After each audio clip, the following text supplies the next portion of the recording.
नमस्कार दोस्तों, मैं हूं रंजित कुमार और आज मैं आपके लिए लेकर आया हूं एक दर्द भरी कहानी।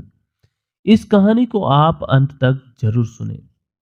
आज वृद्धा आश्रम में सभी बुजुर्गों के चेहरे पर खुशी की लहर दौड़ रही थी, क्योंकि जहां सभी बुजुर्ग लोगों को वृद्ध आश्रम में छोड़ने आते हैं, आज वहीं एक बुजुर्ग माता को उनका कोई अपना लेने आया था। उनका बुजुर्ग माता का नाम सरला देवी था, जिसे 1 महीने पहले ही उसका बेटा यहाँ वृद्धा आश्रम में छोड़ गया था। वह अपना और कोई नहीं, उनकी बेटी शालिनी थी, जिसे पता लगते ही वह अपनी मां को लेने आ गई। मां को देखते ही शालिनी की आंखों में आंसू का सैलाब बह निकला। वह कुछ बोल नहीं पा रही थी, बस इतना ही कहा, मां अपना सामान पैक कर लो, बाहर ड्राइवर इंतजार कर रहा है, हमें अभी निकलना है घर के लिए। बेटी की बात सुनकर सरला जी आंखों में आंसू लिए बोली, कौन सा घर बेटा? मेरा तो घर कब का छूट चुका है, अब मैं कहाँ जाऊंगी? तो शालिनी बोली, माँ तुम मेरे साथ मेरे घर चलोगी। शालिनी की बात सुनकर माँ बोली, कैसी बातें कर रही है बेटा तुम? मैं तेरे साथ तेरे घर जाऊंगी तो जमाई बाबू क्या सोचेंगे? माँ की बात सुनकर शालिनी गंभीर होते हुए बोली, नहीं माँ, यह फैसला मैंने उनकी सहमति से ही उठाया है, बल्कि मेरी सासू भी मेरे इस कदम से बहुत खुश है। उन्होंने तो मुझे पहले ही कहा था कि अपनी माँ को यहाँ ले आओ, बुढ़ापे में मुझे भी अपना एक दोस्त मिल जाएगा। खैर छोड़ो, यह बातें तो बाद में होती रहेगी, आप चलो, ड्राइवर इंतजार कर रहा होगा। थोड़ी ही देर में सरला देवी ने आश्रम में अपने सभी साथियों से विदा ली और गाड़ी में जाकर बैठ गए। सरला देवी को जाते देखकर सभी बुजुर्ग यही सोच रहे थे कि ऐसी बेटी सभी के घर में हो तो किसी को भी वृद्धा आश्रम में रहने की जरूरत नहीं पड़ेगी। शालिनी भी सबको नमस्कार करके गाड़ी में आकर बैठ गई। गाड़ी अपने गंतव्य की ओर चलने लगी। गाड़ी में बैठी हुई सरला देवी बस अपनी बेटी को ही निहार रही थी, क्योंकि 3 भाइयों की इकलौती बहन शालिनी ही आखिर में अपनी मां की पीड़ा को समझ पाई थी। तभी शालिनी ने कहा, मां थोड़ी देर मेरी गोद में सर रखकर लेट जाओ, आपको आराम मिलेगा। बेटी की बात सुनकर एक आज्ञाकारी बच्चे की भांति मां बेटी की गोद में सर रखकर लेट गए। मां के लेटते ही उसका अतीत अब उसकी बंद आंखों के सामने उभरने लगा था कि जब शादी करके पहली बार वह अपने ससुराल आई थी और सास के पैर छुए तो उसे आशीर्वाद मिला था, दूधो नहाओ पूतो फलो। गांव के हर बड़े बूढ़े ने उसे ऐसा ही आशीर्वाद दिया था। उन सबके आशीर्वाद का ही फल था कि 1 साल बाद उनके आंगन में बेटे की किलकारियां गूंज उठी। पूरे गांव में खुशियां मनाई गई। 3 बेटों के बाद आखिर में शालिनी होने के बाद यह सिलसिला थमा। गांव के सब लोग यही कहते हैं कि कहां तो मन्नतों के बाद भी लोग बेटों का मुंह नहीं देख पाते और कहां उनके आंगन में 3 चांद के टुकड़े, कुछ तो उनसे ईर्ष्या भी करते। 4 बच्चों की गृहस्थी संभालना कोई फूलों की सेज तो ना थी। दिन भर काम करते करते वह थक कर चूर हो जाती। समय की रफ्तार के साथ जब बच्चे बड़े होने लगे तो उन्हें गांव की जिंदगी के साथ बांधकर रखा नहीं जा सकता था। यह बात उसके पटवारी पति अच्छी तरह जानते थे। इसलिए गांव की शिक्षा की समाप्ति के बाद बेटों को आगे पढ़ाने के लिए शहर भेजने का सिलसिला चल पड़ा। शहर भेजने के लिए उन्हें कैसे कैसे पापड़ बेलने पड़े, यह तो वही जानती थी या उसका पति। उसने घर खर्च में 1 रुपया में कटौती कर दूध घी बेचा और उसके पति ने अपनी जमीन का टुकड़ा बेच दिया और थोड़ा बहुत साहूकार से भी कर्जा लिया। पर गनीमत यह रही कि उनकी यह मेहनत बेकार नहीं गई। बेटे एक करके पढ़ते गए और नौकरियों लगते गए। सबकी शादियां भी होती गई, यहाँ तक कि शालिनी की भी पढ़ाई लिखाई और शादी के लिए भी उन्हें ज्यादा परेशान नहीं होना पड़ा था। अब दोनों गांव में अकेले रह गए थे। बेटे बहुओं ने तो पहले ही एक कर अपनी दुनिया अलग बसा ली थी। बेटी भी पराये घर चली गई थी, फिर भी दोनों संतुष्ट थे। कभी कभार मन करता तो बच्चों के पास चले जाते, पर 2-4 दिन से ज्यादा नहीं रुकते थे। गांव की माटी को छोड़कर उनका मन कहीं नहीं लगता था। पर ऐसा अधिक समय तक नहीं चल पाया। कुछ समय बाद ही पति की मृत्यु होने के पश्चात सबको उसको गांव में ही रहने पर ही ऐतराज होने लगा। 3-3 बेटों के होते हुए बूढ़ी माँ अकेली रहे। यह सुनकर उसके कान पक गए। फिर भी वह बिना परवाह किए किसी पर बोझ ना बनते हुए अपना सारा काम खुद ही करती थी।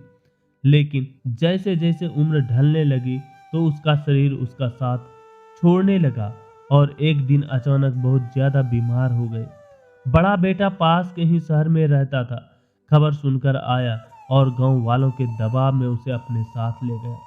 यहीं से आरंभ हुआ सरला देवी के जीवन में निराशा और पीड़ा का दौर। अब बेटा बहुत बड़ी पोस्ट पर था, मकान, गाड़ी, नौकर चाकर सब सुविधाएं थी उसके पास। एक दिन प्रमोशन मिलने पर बहुत बड़ी पार्टी रखी गई। वह अंदर ही अंदर कमरे में बैठी रसोई से सारी तैयारियां देख रही थी, लेकिन एक ही जगह बैठी बैठी थक गई तो बाहर आ गई। अनेकों आंखें आकर उस पर चिपक गए।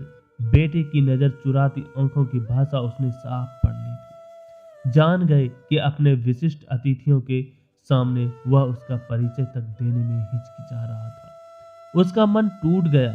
वहां के माहौल में उसका दम घुटने लगा। उसका दूसरा बेटा कुछ दिनों के बाद मिलने के लिए आया तो उसे अपने साथ ले जाने का आग्रह करने लगा। बड़े बेटे के ठंड माहौल से दुखी तो थी ही, तो झट से तैयार हो गए। दूसरे बेटे के घर पहुंचते ही उसे समझ आ गया कि उसे वहां क्यों लाया गया था। बेटा और बहू दोनों नौकरी करते थे। बहू को बरसों बाद बेटा हुआ था, इसलिए उन्हें घर संभालने और बच्चों की देख रेख करने के लिए उसकी आवश्यकता थी। फिर भी वह खुश थी कि चलो अपना ही अंश है, इन हाथों में बनेगा तो उसे संतोष होगा। पर बेटे बहू के राज में उसकी हैसियत वहां सिर्फ एक नौकरानी से अधिक ना थी। इसी बीच शालिनी भी उससे मिलने आए, पर भाभी के तौर तरीके देखकर उसे पता चल गया कि यहाँ माँ की क्या हैसियत है। उसने माँ को अपने साथ चलने का आग्रह भी किया, पर माँ ने हंसकर टाल दिया। भला इस उम्र में वह बेटी के घर एहसान ले। 3-3 बेटे हैं उसके और बेटी के घर जाकर रहे तो लोग क्या कहेंगे। फिर भी शालिनी ने माँ को वहां से ले जाकर सबसे छोटे बेटे के पास छोड़ गए। बीच बीच में उससे आकर मिलने और पता लेने का भी कह गए कि भैया भाभी उसे कैसे रखते हैं। छोटा बेटा जो उसका सबसे अधिक लाडला था, माँ को विश्वास था आर्थिक रूप से इतना सुदृढ़ ना होते हुए भी वह उसके पास सुखी रहेगी। परंतु यहाँ भी उसके नसीब में चैन ना था। बहू का स्वभाव बहुत ही तीखा था। महीना बीतते उसकी गतिविधियां बहू और बच्चों को ऐसे ही प्रतीत होने लगी। बच्चों को एतराज था कि दादी सुबह सुबह घंटी के टन टन कर उन्हें सोने नहीं देती। बहू भी बात बात पर कुछ कमियां ढूंढती रहती। एक दिन बहू नौकरानी पर बिगड़ गई कि यह डिब्बे में कम घी क्यों है। माताजी आरती के लिए ले गई है। आरती के लिए? अरे लोगों को देसी घी खाने के लिए नहीं मिलता और यह है कि आरती में फूके जा रही है। अरे उन्हें क्या पता हम गृहस्थी कैसे चलाते हैं, पर उन्हें इससे क्या, उन्हें तो बस ढोंग करना आता है। शाम को जब छोटा बेटा आया तो बहू ने साफ कह दिया कि या तो मैं रहूंगी इस घर में या माँ जी। बेटा भी अपने पत्नी का पक्ष लेते हुए बोला, माँ जब से तुम आई हो तब से हमारे घर की सुख शांति चली गई है। परेशान हो चुका हूं तुमसे। रोज शाम को ऑफिस से घर आता हूं तो एक न एक बखेड़ा खड़ा करके रखती हो तुम। अपना सामान पैक करो और मैं अभी तुम्हें वृद्धा आश्रम छोड़ आता हूँ, क्योंकि तुम्हारे दोनों बेटे तो पहले ही परेशान हो चुके हैं तुमसे। अब हमें भी बख्श दो। बेटे के मुंह से इतने कठोर वचन सुनकर मां का हृदय पसीज गया कि जिन बेटों के लिए मैंने जिंदगी भर संघर्ष किया, आज उन्हीं बेटों के लिए एक माँ को पालना भारी हो गया है। माँ कुछ ना बोली और चुपचाप बेटे के पीछे पीछे चल दी वृद्ध आश्रम की ओर। तभी शालिनी ने माँ को हिलाया तो अतीत से वर्तमान में वापस आ गए। शालिनी बोली, माँ पानी पियोगी क्या? काफी देर हो गई है। माँ ने हाँ में सिर हिला दिया। शालिनी ने माँ को पानी दिया और सोचने लगी कि अच्छा हुआ मैं माँ से मिलने उस दिन घर चली गई, नहीं तो मुझे पता ही नहीं चलता कि भैया ने माँ को वृद्ध आश्रम में भेज दिया है, क्योंकि फोन पर भी भैया कभी माँ से बात नहीं करवाते थे। उस दिन घर गई तो कितना हंगामा हुआ था भाभी के साथ मेरा। जाते ही मैंने पूछा कि माँ कहाँ है, तो भाभी ने साफ साफ शब्दों में कह दिया था कि हमसे हमारा ही खर्चा नहीं निकलता और वही बूढ़ी माँ हमारे सिर पर आकर बैठ गई, इसलिए हमने माँ को वृद्धा आश्रम में भेज दिया है।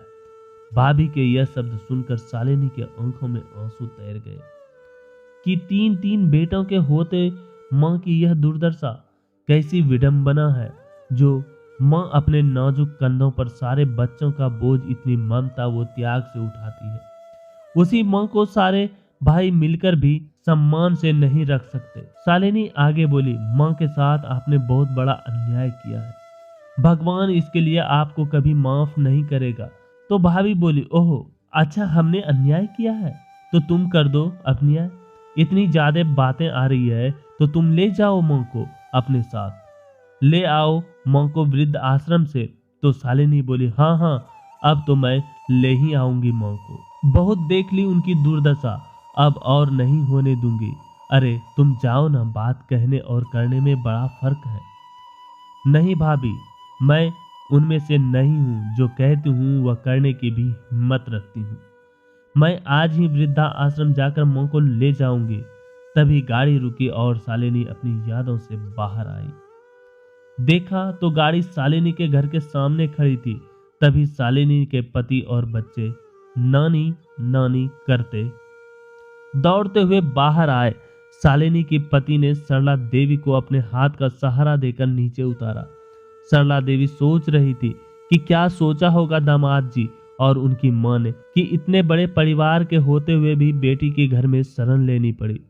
सरला देवी संकोच में गढ़ी जा रही थी, पर घर पहुंचते ही शालिनी की सास ने उनका सारा संकोच दूर कर दिया।